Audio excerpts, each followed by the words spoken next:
What's going on, people? We are Tottenham TV, back here for another Tottenham update for you guys. And first up, we're going to be talking about Hugo Lloris, and a big congratulations to Hugo Lloris for reaching his second consecutive World Cup final. He will go head-to-head with Cuti Romero on Sunday in a battle of the Spurs to become a world champion. And he's a bit of a record breaker as well. It could be the first ever captain to lift the World Cup consecutively, which is a massive achievement. Most capped ever player by France, the most appearance held by a French player at the World Cup, and also the most capped goalkeeper at the World Cup alongside Manuel Neuer. So he'll actually break that at the World Cup final and become the most capped player outright, or goalkeeper at the World Cup, which is an amazing achievement for Hugo. So big congratulations to him. Yeah, and put some respect on Hugo's name. He just doesn't get enough respect, in my opinion, for how good of a goalkeeper he is. I think he's been consistently one of the top goalkeepers, definitely in the Premier League and potentially around Europe for a number of years now. And I think people maybe see him as a bit unorthodox, and maybe he's not the best at kicking and stuff like that.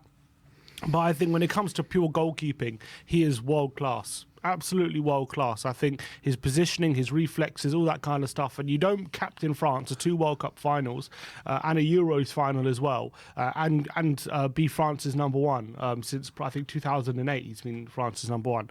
You don't do that if you're not a world class goalkeeper. There's never even been a suggestion that he's not going to be number one for France. Pretty much in all those years, the only doubts have ever been from Tottenham fans, who for some reason I don't feel like he is respected as much as he should be as a Tottenham goalkeeper. And I think I'm very proud of him. I'm so happy for him that he's made another final, and good luck to him. Obviously, I'm going for Argentina in the final, but good luck to Hugo, and it shows how good of a goalkeeper he is, that he's lasted this long and he's got to another World Cup final, and I think the stats speak for themselves. Yeah, the stats do speak for themselves, and look, I think a lot of respect is put on his name. There's no two ways about it. He is declining right now as goalkeeper with his age and everything like that, but he has had a sensational World Cup. He's been absolutely brilliant, especially against England. Obviously, he had his best performance against England, but in terms of that he's been France number one for so long, I mean, he hasn't really had too much competition in terms of world-class goalkeepers. They've had good goalkeepers,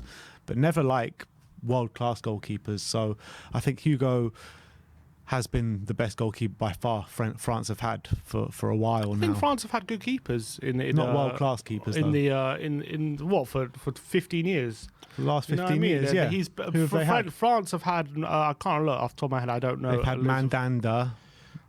Who have they had really, like apart from that? Mandanda's been the sole backup to him pretty much all that time.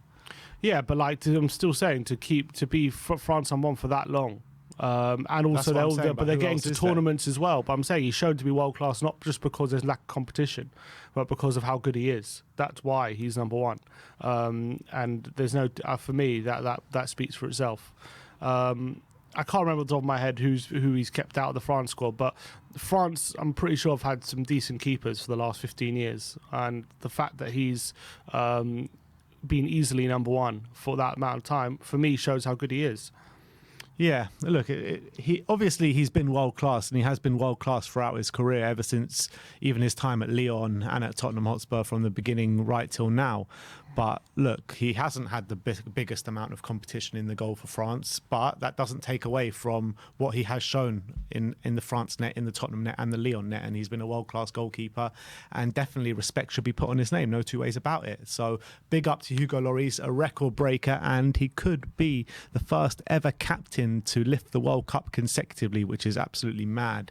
So big up to Hugo Lloris. Let's talk about a few transfer rumours now, with Pedro Porro once again. Fabrizio Romano chiming in with it this time, and he says Tottenham have sent scouts many times to watch Pedro Porro, and Fabio Paratici has been following him for a while, but currently there are no direct talks, and Manchester City do control the situation as they have a €20 million buyback clause. Lily White Rose was talking about it on Twitter, and he said City will buy him back and sell him on for €45 million themselves. Nice bit of profit for little work on their part. So, I mean, I don't know how much to read into that, but could be quite a likely scenario. Yeah, look, either way, he's going to cost 45 million, whoever has him. So hopefully The only problem is, if it is City who buy him back, are they less likely to sell to us? Probably. Are they more likely to sell to a team abroad who are willing to activate? But then again, you have to find a team abroad who are willing to activate that £45 million. It's not a release clause with City signing, but if that's the price tag they're going for, it's tougher to find a team from abroad to splash that kind of money than it is in the Premier League. So I still hold some hope that even if City sign him back, we can still get him. But definitely makes it a bit more unlikely if that was to be the case. But as well, maybe City decide against it. Who knows? I remember we all thought that Reguilon was going to be signed back from Madrid, and that never happened. But then again, he turned out not to be as good as maybe we thought. But he was brilliant at Sevilla, wasn't he, when we did sign him? So hopefully it's just one of those where maybe there's noise and maybe it doesn't actually happen. But if it does happen, I still hold a bit of hope. But I do think it makes the deal a bit less likely. Yeah, I agree with that. But I don't think City would have too many problems selling to us. They don't have problems giving Sterling to Chelsea, Gabriel Jesus to Arsenal, you know. But that's the thing. Apparently, after the Arsenal thing, seeing how well Arsenal are doing now, apparently it's made them rethink that policy I read. During after the last summer, and there's a bit of a internal review as to how they allowed Arsenal to nab two good players, and now they're title challengers, and they don't want that situation to happen again. So yeah, it's a fair point. I guess Arsenal's success might be our downfall in that way. Let's hope not. But let's hope that we can just activate that release clause before they even think about that buyback clause anyway. But that is Pedro Porro. Let's talk about Rodrigo Bentancur now. A publication called Crack Deportivo say that Liverpool are one of the sides keen on Spurs midfielder Rodrigo Bentancur. Well, they must be on crack thinking that they can get him. TNT Sports as well, a publication out in Argentina, is saying that Rodrigo Bentancur is followed by Liverpool, Manchester United and Real Madrid, and his great season and his good World Cup has put him in the spotlight for many great teams. Yeah, I mean, he's been brilliant for Tottenham. I think when you take into his form, especially over the last couple months, it's been utterly sensational. He's been one of the best in the Premier League, like no two ways about that. He's been brilliant in every game. He's been a difference maker. He's not just been your average defensive midfielder who can be good on the ball. He's been everywhere, and he's actually been chipping in goals. He's been actually a central hub to Spurs. If he keeps out that kind of form, there are very few better than him if he keeps up that kind of form consistently. And looking at how he can play there, and obviously seeing as he had a good career at Juventus, played a lot of games there, I'm not surprised he might come with some interest to a lot of big clubs. But I don't think Spurs are going to let him go at all without a fight. I think Bentancur's settled at Tottenham as well right now. I think he's playing really well under Conte. He hasn't even been here a year yet. Mad to think about that. But in terms of a price, what price makes you start to consider selling him for you, do you think? Obviously not to Liverpool. Liverpool, I guess, you don't want to sell to a Premier League rival, but maybe if, let's say, Madrid come in for him, what price do you start considering it? I don't sell for any price, to be honest. I don't care. 150 million? Look, 150 million would be 100% worth it, and we were getting him well over his market value. But I don't know who we're going to bring in, and are we going to spend all that money to bring in players? I mean, this whole story around that. I would just prefer to keep him, to be honest. If they say we sell Bentancur for 120 million, and we sign Amrabat for like 30, and then I prefer Bentancur than Amrabat in my team, to be honest. I do, and I don't think we're going to get Bentancur. We put such hard work in him, to get him to this stage, because he wasn't at this stage last season, and we're making him grow as a player, and he's making the team grow as a result of that. So I would stay away from any sort of offers, and first of all, 150 million and 100 million bids are highly, highly, highly unlikely. So it's probably never going to happen, and the price that teams will probably be likely to pay for him is probably 50, 60 million at tops.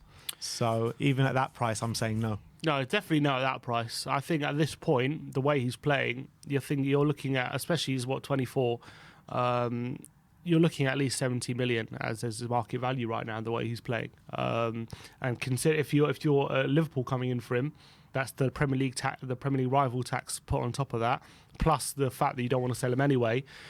So the fact you don't want to sell him anyway probably puts him to 100 million, and then the fact that you don't want Liverpool to get him as well probably adds another about 50 million on that.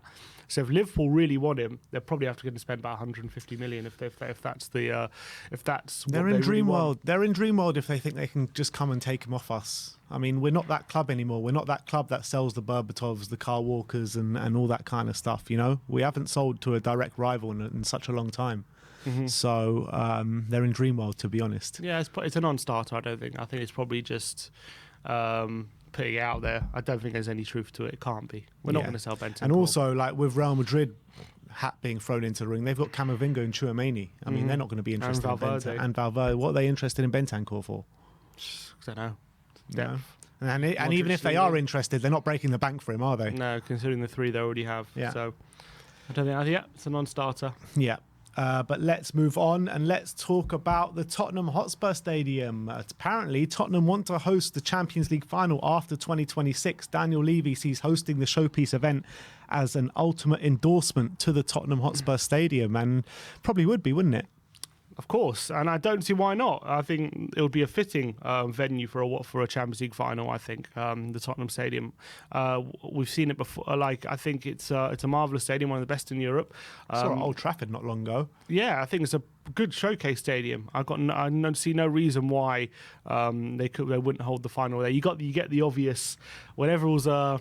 On Twitter, as the news starts filtering, you get the obvious angry people on Twitter. Probably Brian Daigle saying, "You're more interested in hosting it than winning it." Brian and more Danny. money for Levy. Brian and Danny at the forefront. Yeah, literally. There's all these. You'll see all these complaints. Anytime there's any sort of revenue being made by Tottenham, you get these complaints by these Spurs fans. But I think it'll be a good thing. And I think imagine Tottenham in the Champions League final at their own stadium. Oh, it's too much to think about, I think. Mate. 2020 after 2026, they've still got a long way to go. Hopefully Conte's still with us at the time, but we'll see what happens. But it could be an amazing event if Spurs do host the Champions League final, that's for sure. But last but not least, let's talk about Luka Modric. We've got some quotes from Harry Redknapp. He was on TalkSport the other day talking about him, obviously, on the back of another brilliant tournament for Luka Modric, probably his last World Cup, or most definitely his last World Cup. And the quotes are, "What a player. For me, he's been the best player in the tournament again. He's an absolute genius of a footballer and a great guy. Great guy. He was not a minute's problem. He just came in every day, trained hard. He's a family man. He's a super guy, and what a footballer." When I first went to Tottenham, he was playing off the left. He was stuck out there, and he was coming in and moving into all the little pockets. And when we got possession, and then left back coming into the hole, he'd vacated and he'd pick up the ball there. And I pushed him into central midfield, and people said to me, "He can't play there. He'll get murdered. He's not strong enough. He'll never last 10 minutes. And lo and behold, he's turned into one of, if not the best central midfielder of all time in world football, on the world stage, with Real Madrid, with Croatia. World Cup final, World Cup semi-final, 5 Champions Leagues behind him, a few La Ligas as well, Copa del Rey's, and even a Ballon d'Or. The Ballon d'Or in the time of Ronaldo and Messi as well was no mean feat. So the question is Luka Modric the best central midfielder of all time? I think there's a very good case for it. I'm going to say yes. Outright. I think so, because he's won 5 Champions Leagues. 5 Champions Leagues. 3 La Liga titles. What centre mid has won a Ballon d'Or apart from Modric? He's the only one. Did Zidane ever win one? I can't think of another centre mid that's ever won a Ballon d'Or. World Cup final with Croatia, considering they're a population of 4 million. You know what I mean? That's unbelievable achievement. Another World Cup semi-final. He's played, and he's now 37, still bossing it in a World Cup semi-final. Can you call Kaká a central midfielder? I don't think you can say Kaká and Modric in the same position. Yeah. I think, and also the domination they had in that Champions League trophy for those years. I think it was 4 out of 5 they won. His silkiness, the fact that as well, his stature and what he has to overcome to play in that position, and not only does he overcome it, he thrives in it, and he's got that bite in midfield as well. And Xavi and Iniesta are brilliant, but you put Xavi and Iniesta in that Croatia team, and instead of Modric, can they make the same impact that he does? I don't know. I would question that. I really would. You are talking about Xavi and Iniesta. Like. I would question whether they would make the same impact in terms of leading that team to a final like Modric does. I really do. I think Xavi and Iniesta are world-class, unbelievably talented players. I just feel like Modric I think Modric has proven to be as good, probably for me, better than them. And especially if you look at longevity as well, if you put that into account, there's not even a comparison. Yeah. Modric is only a year older than Iniesta, and he's still playing at a World Cup semi-final, still leading Real Madrid to Champions League winners and La Liga titles as well. Iniesta's in his 5th year in Japan. Exact 5th year in Japan. Like that goes to show the levels they're at the moment. I don't know what age Xavi retired at, but I think it was a lot younger than Modric. So, I mean, I think Modric has put himself well in the hat for best central midfielder of all time, and I think he deserves that title, to be honest, and I think rightly so. Xavi retired in 2019, and he's 42 now. Okay, but when did he leave Barca? But in those last 4 years, he was out in Saudi. Yeah, so when did he leave Barca? He left Barca in 2015. He left Barca in 2015. He's 42 now, so 7 years ago, so 35. Yeah. So Modric is 2 years older than that now, and I think he's most definitely in the conversation. I think there's a very strong case to say he is the best of all time. And back on the question of Ballon d'Or, it was Zinedine Zidane in '98, the last central midfielder to win it before then. Okay. Good company, though. Yeah, of course. I mean, just winning the Ballon d'Or, you're in good company, aren't you? But like to win it when it was dominated by Ronaldo and Messi is just an incredible thing. It really is an incredible thing, and you have to say he is one of, if not the best midfielder of all time. And I'm actually going to agree with you, and I'm going to say he is the best midfielder of all time. So did Harry Redknapp start it, moving him to centre mid? Was he the catalyst? Redknapp was the catalyst. Unbelievable. Not bad, is it? Yeah, although I'm not sure for Dynamo Zagreb if he was. I think he might have been playing in centre mid, and we the ones that moved him out wide. I think so. For Croatia, I'm pretty sure when we signed him, he was playing. He was always playing centre mid. So it was all. Who was it that signed him? Who was our manager? Juande. So he was the one that shoved him out to the wing. Yeah, they thought he was not strong enough. But I remember the game they moved him. It was Arsenal at home. The game where Danny Rose scored that volley. Yeah, that was the game they moved him to centre mid. It changed everything. I remember. It was incredible. But he should never have been out wide in the first place. He should never have been out wide, yeah. You know what I mean? Because he's a centre mid by trade. He plays there for his country. He plays there for the club that we bought him. But it's why Wenger turned him down. Wenger turned him down because they said he wasn't strong enough. And then look at him now, literally on the cusp of was in the conversation now for best central midfielder of all time. And I mean, unbelievable how his career's turned out. Yeah, it's insane. Absolutely insane. And the trajectory his career's gone in since leaving Spurs. I mean, you have like him and Gareth Bale both went the same way, right? And Gareth Bale his career kind of just petered out so early, which was such a shame to see. And when you both saw them at Spurs, obviously Modric was insane at Spurs, but you would have said Gareth Bale would have gone further in the game probably than Modric. Bale was a world record fee, wasn't he? Modric we sold for a pretty modest 33 million at the time. Yeah. You know what I mean? So do you think that Modric's career would have gone the same way if we sold him to Chelsea that year earlier? Do you think he still would be in the same conversation that we're talking about him now? If he would have stayed at Chelsea for the same amount of time he stayed in Madrid, I'm not so sure. I think that culture at Madrid and his partnership with Cruz and having those world-class players around him has really propelled him. I think being at Chelsea, obviously he would have had a brilliant career. I don't know if he'd be in the same conversation as best of all time, though. Like, would they have really won 5 Champions Leagues? I don't know. Probably not, but you never know with Luka Modric in the midfield. I guess you never know, yeah. Imagine Luka Modric and Kante in the middle. Oh, what a midfield two that would have been. Yeah, would have been insane, especially under Antonio Conte as well. But look, I think that both in agreement that he is definitely up there and a very strong case for him to be the best of all time. Yeah, but let us know in the comment section below. Do you think Luka Modric is the best midfielder of all time? Let us know in the comment section below. The guy's career has been absolutely nothing short of spectacular. But yeah, that's that. I think, have you got a few more things to talk about? No. Well, no. No. All right. We'll leave it there then. Thank you everyone for joining us today. We'll see you all very soon. Like, subscribe and comment. And as always, come on you Spurs.